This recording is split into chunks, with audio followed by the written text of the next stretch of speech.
Shalom, Assalamualaikum warahmatullahi wabarakatuh. Om Swastiastu, Namo Buddhaya, dan Salam Kebajikan. Selamat pagi, salam sejahtera untuk kita semua. Selamat pagi teman-teman kelas B Hukum Perbankan dan Jaminan. Selamat pagi Ibu Diana Nabitupulu SHM HMKN selaku dosen pengampu mata kuliah Hukum Perbankan dan Jaminan kelas B.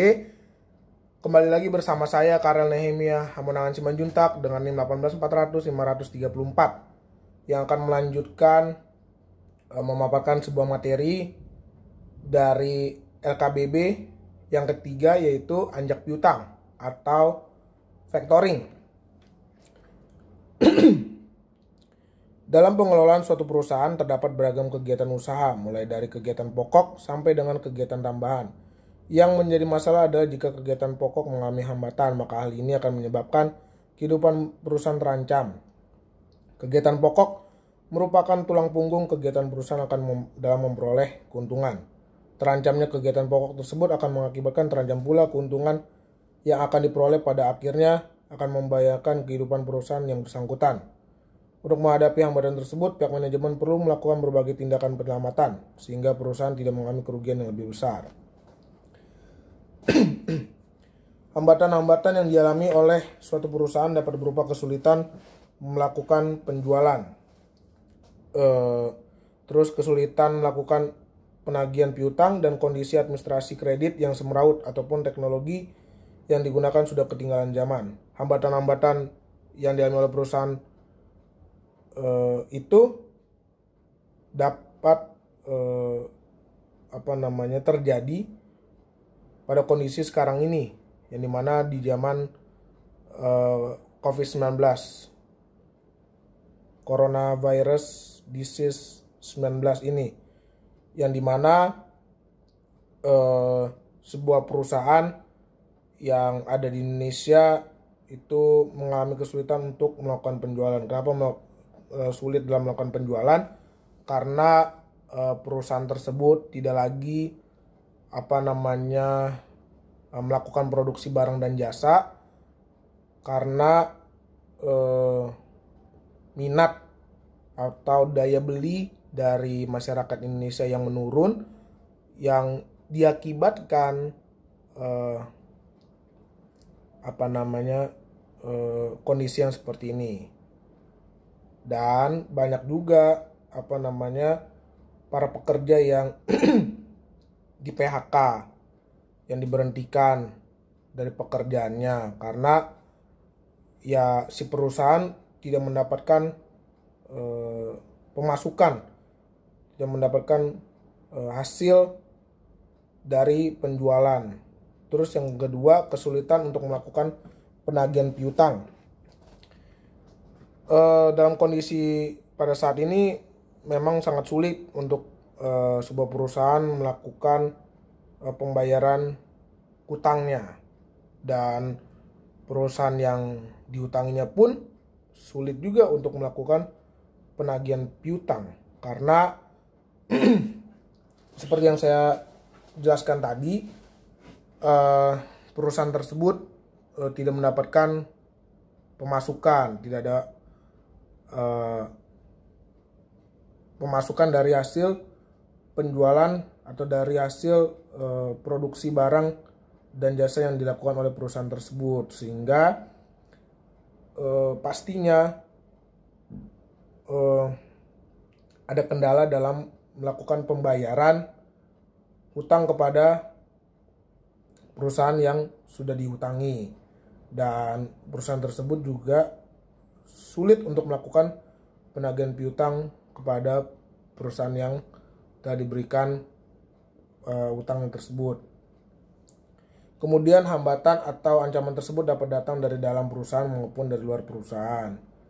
Bagi perusahaan yang bergerak dalam bidang perdagangan atau penjualan, hambatan utama yang dapat menjadi ancaman adalah banyaknya penjualan kredit yang tidak dapat tertagih alias macet. Apabila masalah piutang macet ini tidak segera ditanggulangi secara serius, bukan tidak mungkin kerugian yang lebih besar tidak dapat dihindari lagi.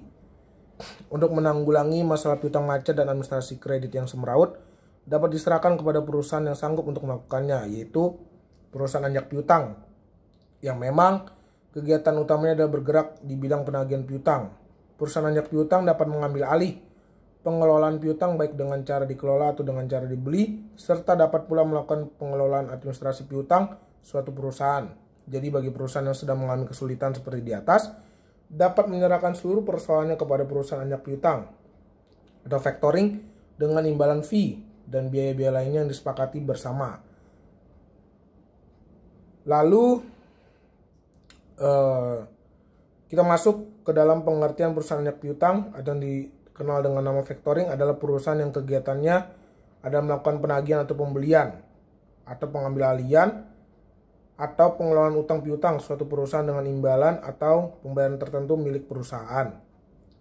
Pengertian anjak piutang menurut Keputusan Menteri Keuangan nomor 1251/KMK.03/1988 pada tanggal 20 Desember 1988 adalah badan usaha yang melakukan kegiatan pembiayaan dalam bentuk pembelian dan atau pengalihan serta pengurusan piutang atau tagihan jangka pendek suatu perusahaan dari transaksi perdagangan dalam maupun luar negeri. Dengan demikian jelas perusahaan anak anjak piutang melakukan kegiatan pengambil alihan baik secara pembelian, pengelolaan atau pengambilan piutang suatu perusahaan. Terus kita masuk ke dalam sebuah perkembangan dan konsep dasar perusahaan anjak piutang, atau lebih tepatnya ke sejarah perkembangan anjak piutang itu sendiri.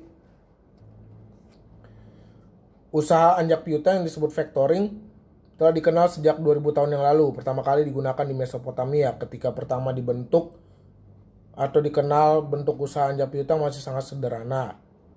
Pihak faktor biasanya bertindak sebagai agen penjualan yang sekaligus memberi perlindungan kredit. Kegiatan semacam ini dikategorikan sebagai general factoring. General factoring ini kemudian berkembang di daratan Eropa, tepatnya di Inggris. Perusahaan faktor di Inggris pada saat itu sangat membantu para pedagang dari Plymouth, Amerika, untuk mengageni penjualan mereka di daratan Eropa dan juga membelikan barang-barang dagangan dari Inggris yang mereka inginkan untuk diimpor ke Amerika. Usaha factoring menjadi semakin berkembang ketika perusahaan-perusahaan tekstil Inggris memerlukan jasa penilaian atas kredit dagang kepada pembeli di Amerika. Mengingat perusahaan faktor dianggap sebagai perusahaan yang cukup berpengalaman untuk berurusan dengan pembeli di Amerika dan juga berpengalaman dalam penyelesaian tagihan piutang, maka perusahaan tekstil di Inggris cenderung menggunakan jasa mereka untuk melakukan investigasi kredit kepada pembeli di Amerika. Lama-kelamaan faktor tidak hanya memberikan jasa investasi kredit saja, tetapi sekaligus membeli faktur-faktur penjualan tekstil dari perusahaan tekstil. Faktor kemudian menguangkan dan menagih faktur tersebut pada pembeli saat jatuh tempo. Pada akhir abad ke-19, para faktor mulai meninggalkan profesi sebagai agen dan lebih mengkonsentrasikan diri pada pengelolaan kredit bagi kliennya, yaitu menjamin kredit, melakukan penagihan, dan penyediaan dana. Bentuk-bentuk inilah kemudian menjadi embrio dari bisnis anjak piutang modern, seperti yang dikenal saat ini. Secara konsep dasar, perusahaan anjak piutang merupakan alternatif pembiayaan untuk memperoleh modal pendanaan dalam melakukan kegiatan usaha. Keberadaan anjak piutang sebagai alternatif bagi penjual untuk secepatnya mendapatkan uang tunai atau mendapatkan sumber pembiayaan baru dalam bentuk instan. Hal ini untuk menjaga peredaran kas atau cash flow perusahaan penjual akibat dari pembiayaan berjangka dari pembeli. Di Indonesia, anjak piutang pertama kali dikenal di dalam dan diatur di dalam Kepres nomor 61 tahun 1988 tentang lembaga pembiayaan pasal 1 ayat 8. Kepres nomor 61 1988 menyatakan perusahaan anjak piutang adalah badan usaha yang melakukan usaha pembiayaan dalam bentuk pembelian dan atau pengalihan serta pengurusan piutang atau tagihan jangka pendek suatu perusahaan dari transaksi perdagangan dalam atau luar negeri. Selanjutnya pengertian anjak piutang dipertegas kembali di dalam Keputusan Menteri Keuangan nomor 1251/KMK.03/1988 tentang ketentuan dan tata cara pelaksanaan lembaga pembiayaan. Pasal 1 huruf 1 berbunyi, perusahaan anjak piutang adalah badan usaha yang melakukan kegiatan pembiayaan dalam bentuk pembelian dan atau pengalihan serta pengurusan piutang atau tagihan jangka pendek suatu perusahaan dari transaksi perdagangan dalam atau luar negeri Setelah mengalami beberapa kali perubahan, keputusan Menteri Keuangan tersebut dirubah lagi pada tahun 2006 melalui Peraturan Menteri Keuangan nomor 84 garing PMK.012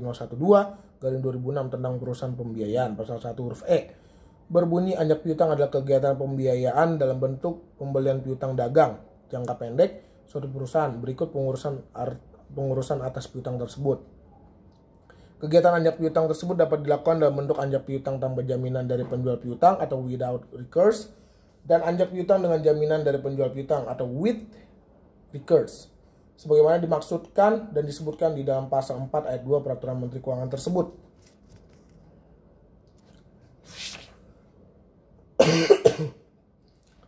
Anjak piutang adalah suatu transaksi keuangan suatu perusahaan menjual piutangnya dengan memberikan suatu diskon. Ada 3 perbedaan antara anjak piutang dengan pinjaman bank. Pertama, anjak piutang adalah pada nilai piutang, bukan kelayakan kredit perusahaan.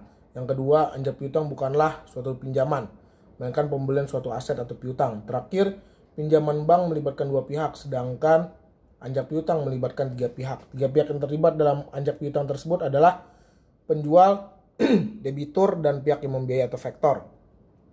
Penjual adalah pihak yang memiliki piutang, biasanya untuk layanan yang diberikan atau barang yang dijual.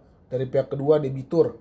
Penjual selanjutnya menjual satu atau lebih tagihannya dengan potongan atau diskon kepada pihak ketiga, suatu lembaga keuangan khusus untuk mendapatkan uang dalam bentuk kas. Debitur akan membayar langsung ke perusahaan pembiayaan dengan jumlah penuh sesuai dengan nilai tagihan. Anjak piutang adalah suatu usaha pembiayaan dalam bentuk pembelian dan atau pengalihan serta pengurusan piutang atau tagihan jangka pendek suatu perusahaan dari suatu transaksi perdagangan di mana pihak bank dapat menanggung secara total resiko tidak tertagihnya saat suatu piutang dari obligator. Kegiatan pembiayaan dalam bentuk pembelian dan atau pengalihan serta pengurusan piutang atau jangka pendek atau tagihan jangka pendek suatu perusahaan atas transaksi perdagangan dalam dan atau luar negeri. Perusahaan melakukan anjak piutang disebut perusahaan anjak piutang. Menurut Surat Keputusan Menteri Keuangan nomor 1251 garing KMK.013 garing 1988, kegiatan anjak piutang dapat disimpulkan sebagai berikut. Yang pertama, pengambilan tagihan suatu perusahaan dengan fee. Terus yang kedua, pembelian piutang perusahaan dalam suatu transaksi perdagangan dengan harga yang sesuai dengan kesepakatan. Yang ketiga, mengelola usaha penjualan kredit suatu perusahaan. Artinya perusahaan factoring dapat mengelola kegiatan administrasi kredit suatu perusahaan sesuai dengan kesepakatan.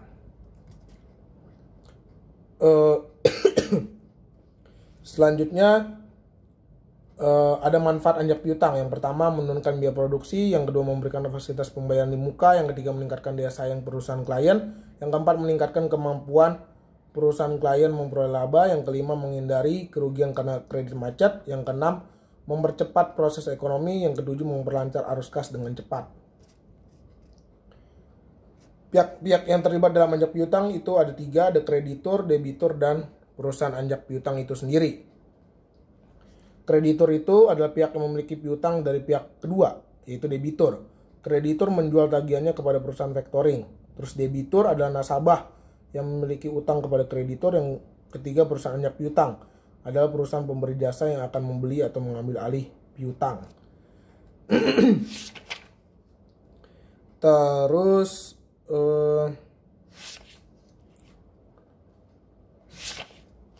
kita akan membahas mengenai fasilitas yang dapat diberikan perusahaan anjak piutang dalam penagihan atau pengelolaan penjualan kreditnya kepada kreditor atau kliennya dapat dilihat dari berbagai sisi.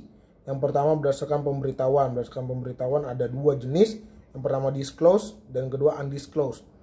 Disclose yaitu fasilitas yang diberikan kepada perusahaan anjak piutang dalam penagihan piutangnya dengan sepengetahuan debitur. Yang kedua, ada undisclosed. Merupakan fasilitas yang diberikan kepada perusahaan anjak piutang tanpa sepengetahuan si debitur, kecuali jika ada pelanggaran terhadap kesepakatan yang telah dibuat atau oleh perusahaan anjak piutang mengandung suatu resiko. Terus sisi yang kedua berdasarkan tanggung jawab. Yang pertama ada with recourse. Dalam hal ini apabila si debitur tidak mampu untuk melunasi segala kewajibannya, maka resiko kredit tersebut menjadi tanggung jawab pihak si kreditor. Dan pihak anjak piutang mengembalikan tanggung jawab penagihannya. Yang kedua, without recourse. Dalam fasilitas ini, apabila semua risiko yang tidak terbayar dalam suatu penagihan piutang menjadi tanggung jawab pihak anjak piutang sepenuhnya dan bukan tanggung jawab kreditor lagi. Yang sisi yang ketiga itu berdasarkan pelanggan. Ada full service factoring, merupakan perusahaan anjak piutang yang memberikan semua jenis fasilitas jasa anjak piutang baik dalam jasa pembiayaan maupun jasa non pembiayaan, termasuk fasilitas untuk menanggung resiko terhadap kredit yang macet. Yang kedua ada resource factoring. Jasa yang diberikan oleh perusahaan anjak piutang meliputi hampir fasilitas semua jasa anjak piutang kecuali proteksi terhadap resiko tidak terbayar tagihannya. Dalam hal ini resiko kredit tetap berada pada kreditor. Yang ketiga, bulk factoring. Jasa yang diberikan terhadap kreditor hanyalah fasilitas jasa pembiayaan dan pemberitahuan sudah jatuh tempo pada debitur. Yang keempat, maturity factoring. Dalam perusahaan jenis ini, fasilitas jasa yang diberikan kepada kreditor adalah perlindungan kredit yang meliputi pengurusan atas penjualan, penagihan dari debitur, dan perlindungan atas piutang. Dan dalam jenis ini, jasa yang diberikan adalah tanpa pembiayaan. Yang kelima ada invoice discounting. Pemberian fasilitas jasa hanyalah untuk yang berbentuk pembiayaan anjak piutang. Yang selanjutnya, yang keenam, ada undisclosed factoring. Dalam fasilitas ini, perusahaan anjak piutang memberikan proteksi terhadap kemacetan pelunasan piutang sampai dengan persentase tertentu dari jumlah faktur yang telah disetujui. Yang selanjutnya, advance payment, yaitu transaksi pengalihan piutang di mana pembayarannya dilakukan pada saat jatuh tempo dan besarnya sekitar 80% dari nilai faktur. Terus dari sisi yang terakhir itu berdasarkan wilayah. Ada domestic factoring dan international factoring. Domestic factoring merupakan perusahaan anjak piutang yang hanya beroperasi di wilayah Indonesia, dan international factoring merupakan kegiatan anjak piutang yang kegiatannya dapat dilakukan antar negara seperti pembiayaan fasilitas ekspor dan impor. Terus